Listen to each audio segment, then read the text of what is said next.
thing that was really important for us in this Prince of Persia was to make sure that acrobatics had a real sense of flow to them, a real rhythm. In an ideal world, people will literally flow through acrobatics and do the acrobatics in this game, you know, in a way that might be familiar to them, you know, from playing a Guitar Hero or a Rock Band type, you know, music game. When you're playing Guitar Hero or Rock Band, you're not necessarily, you know, looking at your fingers and saying, okay, green button, okay, yellow button, okay, red button. Particularly not if you've played for a couple of hours or days. You're always sort of looking, you know, 4, 5, 6 notes ahead, and you sort of start to get into this almost Zen-like mode whereby the moves, if you will, the button presses just kind of come naturally, and you're really just sort of lost in the experience of playing that song. And that's really what we're trying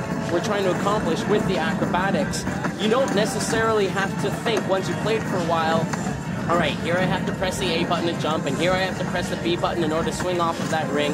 It's just going to flow. You're just going to literally sort of intuitively know what you have to press, and it's going to allow you to pull off these really sort of long, spectacular acrobatic combos that have always been a hallmark of the Prince of Persia franchise, but in some of the other games have sort of been the realm, you know, exclusively of the more sort of hardcore players. You know, it was only the kind of really hardcore gamers who were able to pull off these really spectacular acrobatic combos, and we want that sense of reward and accomplishment that comes from pulling off those really spectacular sequences to be available to players who aren't necessarily, you know, the hardest of the hardcore. But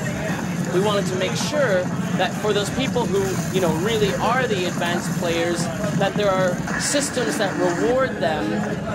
for accomplishing, you know, the sort of more spectacular acrobatic combos that a beginner player won't be able to do. So some of the secret areas in the game, some of the secret hidden light seeds, etc.,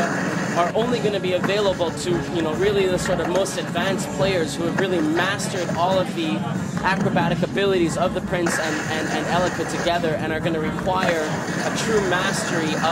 of the platforming in the game in order to reach those environments, in order to reach those areas. So as you can see there, I reached the top of the tower.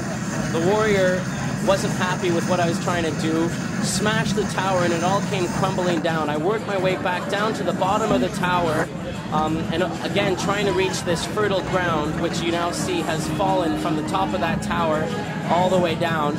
And if I make my way to that, I'll be able to use Elika's healing power that will drive all the corruption out of this world and restore the life and the light and the beauty to this particular slice of the world,